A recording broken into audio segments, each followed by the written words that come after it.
Gather round the campfire, friends. This story comes from the mean streets of 1990s Hong Kong, back when that city was a hotbed of violence and depravity. It all started with this young woman named Fan Man Yee. Man Yee was only 23 years old, but she'd already had a real rough life. Her family abandoned her when she was just a kid, so she grew up all alone.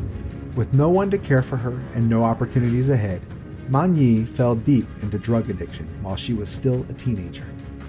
By the time she turned 20, Man Yee was working as a hostess at a sleazy karaoke club in Kowloon. That's where she met her future husband. He was another drug addict and a real deadbeat. The two hooked up and their marriage was a mess from the start. There was yelling and fighting all hours of the day. Neighbors would call the police on them, but Man Yee was stuck in that toxic relationship. In 1996, she gave birth to a baby boy. Becoming a mother gave Man Yee a little bit of hope, but with the drug addiction and all, she struggled to care for her child. Her loser husband was no help. Desperate to feed her habit and support her family, Man Yee turned to working the streets. She started working for a pimp and a drug dealer named Chan Man Lok. Now, this cat Lok was bad news. A real malicious dude mixed up with the Chinese triads. But Man Yee was trapped in his web. Lok had a pretty sweet setup for himself. He operated out of this lavish 5-bedroom apartment on Granville Road, a primo piece of real estate in Hong Kong. Chan was making serious stacks selling women's bodies and pushing drugs. He had all the trimmings of a successful gangster. Gold chains, sharkskin suits, the whole deal. Now, here's where things take a dark turn. One day, Man Yee gets this foolish idea to steal Lok's wallet. Inside was 4,000 Hong Kong dollars, more cash than Man Yee could ever hope to get her hands on. On a whim, she nabbed that wallet and ran off, thinking she made an easy score. Boy, was she wrong. When Chan realized what had happened, he went berserk. No one stole from him. Chan sent 2 of his triad thugs to grab Man Yee off the street. The 2 Lungs track Man Yee down and drag her kicking and screaming back to Lok's luxury apartment. They throw her inside where Lok is waiting, eyes wild with rage. Also there is this 13-year-old girl named Ling. We'll get to her in a bit. Lok starts laying into Man Yee right away.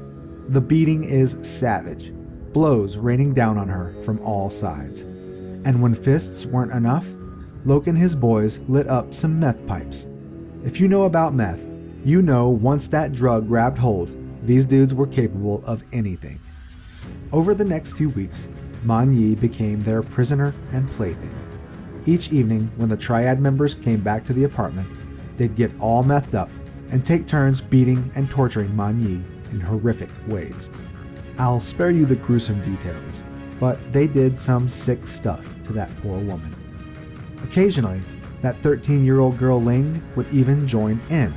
Just a young teen, but already twisted and sadistic. This went on for weeks, until finally they went too far. After a full month as their captive, the violence reached a fever pitch and Man Yee's body just gave out. She died there on the floor of that hell house. Lok started to freak out. He had a dead body and no idea how to get rid of it, so he and his crew hatched a plan. They sawed Man Yee's corpse into pieces and actually cooked the parts in pots on the stove. These maniacs were stewing this poor woman like a bowl of soup. Once her flesh had boiled off, they tossed the bones and guts out with the trash to be hauled off. But they saved Man Yee's head. They boiled the head until all that remained was a bare skull, keeping it as some kind of sick trophy for their kill. Lok had this giant Hello Kitty doll in the apartment, one of those big plushies, you know. Well, he cut open that Hello Kitty, shoved Man Yee's boiled skull inside, and sewed it back up. A huge, cute toy with a human head stuffed inside, straight out of a horror movie. So that was the scene at this lavish pad on Granville Road.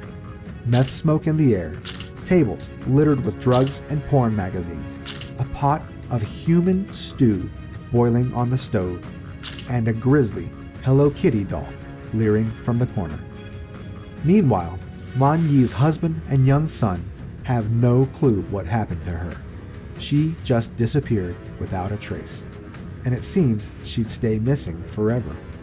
But then the story takes another crazy twist. Remember that 13-year-old girl named Ling mixed up in this whole sordid affair? Well, little Ling had a childhood as rough as Man Yee's.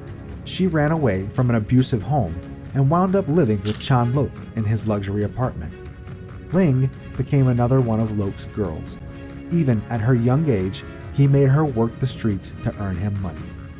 I think you can imagine the sick control Lok had over Ling to corrupt a teen like that. With nowhere else to go, Ling stayed on at Lok's place. She eventually got caught up in helping to torture and kill Man Yee, along with Lok's crew. In the aftermath, with Man Yee murdered and disposed of so horribly, Ling started acting strange. She became withdrawn and jittery. At night, she'd wake up screaming, plagued by graphic nightmares. Ling became convinced Man Yee's ghost was haunting her. Something had the girl spooked bad. Ling said she kept seeing Man Yee's bloody, battered apparition whenever she closed her eyes. The ghostly sightings and violent dreams got so intense that Ling felt she was going crazy. There was only one way she could make it stop. She had to go to the police and confess. Just picture this young teen girl walking into a station and calmly telling the cops about butchering someone's body. The police just laughed, thinking Ling was pulling a prank. But finally, Ling was able to convince them her bizarre story was true. She gave up the address of the Granville Road apartment. Once the cops went to that luxury flat and found it deserted, they knew something sinister had taken place there. Because you'll remember one crucial piece of evidence was left behind. That Hello Kitty doll with Man Yee's boiled skull hidden inside. Can you imagine the shock when officers cut that doll open? They knew right away this was no hoax. Cornered with the facts, Ling agreed to testify against Lok and his crew on one condition. The cops had to grant her full immunity. Even after spilling her guts, the girl was only out to save herself. Lok, Seng Chao, and Lun tried claiming innocence, but it was no use. With Ling's detailed testimony about the torture and killing, they were headed to prison for a long while. Here's the kicker though. The men ended up only convicted of manslaughter. In the eyes of the law, there was just no way to prove they deliberately set out to end Man Yee's life when they kidnapped her that first day. Without finding her mutilated body, the cause of death remained somewhat in doubt.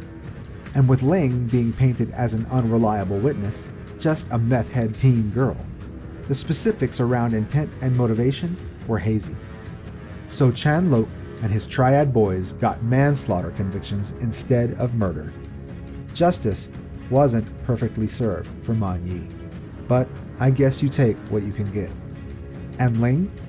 She disappeared into witness protection and hasn't been heard from since.